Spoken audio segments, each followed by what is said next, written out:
What weeds are growing in your garden? What troubles do you face today? How are you handling them? How do we reconcile our divine nature versus our fallen nature? Through the theme of the virtue of fortitude, we can win against this struggle. Through God's divine grace granted upon us, created in His image, we can be restored to our true nature. The message today, we have three separate lectionaries today. It's lectionary 405, lectionary 611, and 611a, both in memorials of saints Saint Eymard, France, and Saint Eusebius of Vercelli. You see, across all these readings, we have the story of the origin of the Jubilee.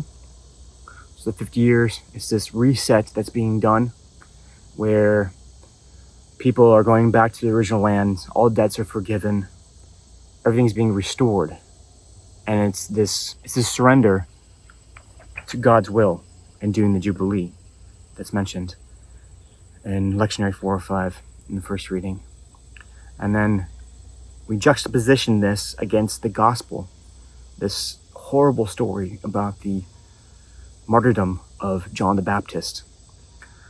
You see, when the nation of Israel was created, it was this struggle between these two twins. You have Esau and then Israel. Esau was this great burly outdoorsman, and he was destined to be the firstborn son and gain an inheritance. But God tells Rebekah that no, it will actually be the younger, which leads to the creation of the nation of Israel. That's what holds the covenant. And you see, that's where this difference between the Davidic and Messianic line comes, and this line from King Herod. King Herod the Great was the story of the horrible story from the Nativity, where they go through and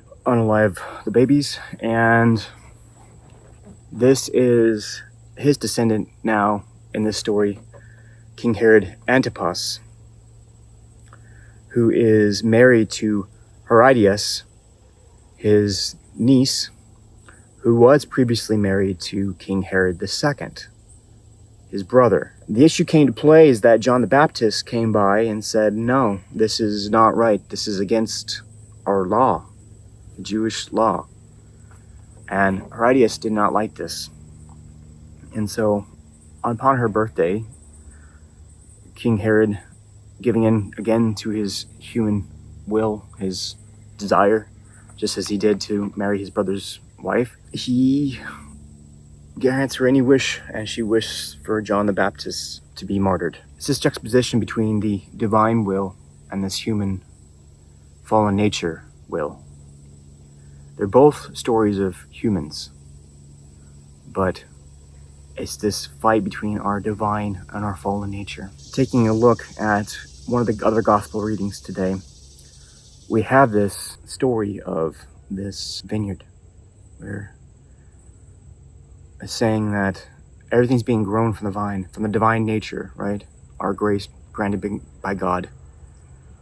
And from this, all the branches will bear this fruit, but those that are not bearing fruit will be cut, and the ones that are bearing the ones that are bearing fruit will be pruned. This is the same message being told by the Beatitudes as well, which is another gospel, is that we have to look to our divine nature granted by God. And as a result of doing this, of living this way, we'll face trials.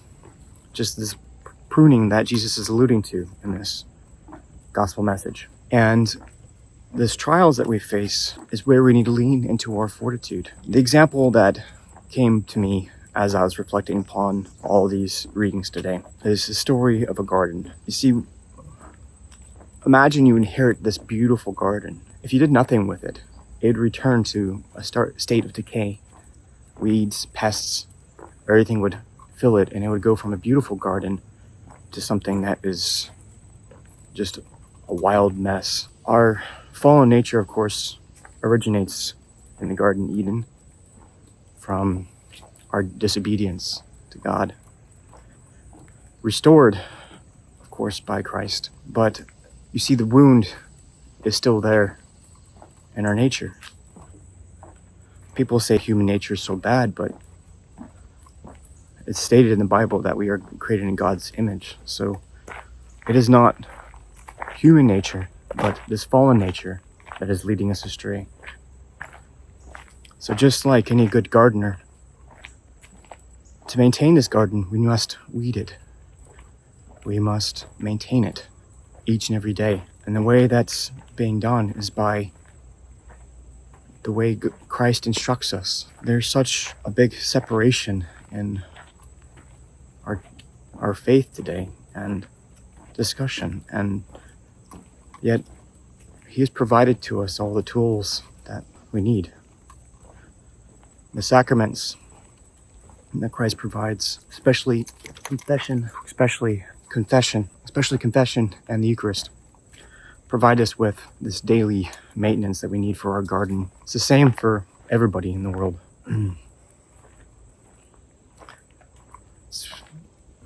This Eucharist is what drove Saint Eymard of France. His sainthood is driven by this love of the Eucharist, dedicating 2 different orders to it. One which is adoration, and I challenge you all to go and participate in adoration just once a month, or just once. Just try it once.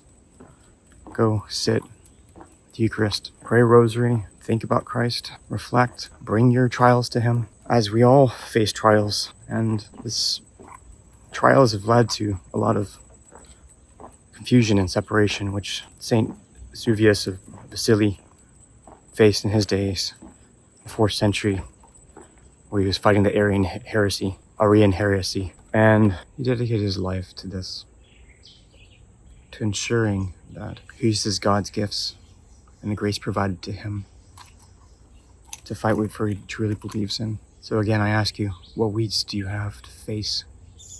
What trials in your life? They are all calling to work on the virtue of fortitude today. The Father, Son, Holy Spirit. God, may we look to your grace each day. May we be healed and restored to the divine nature that you created us. In the Father, Son, Holy Spirit.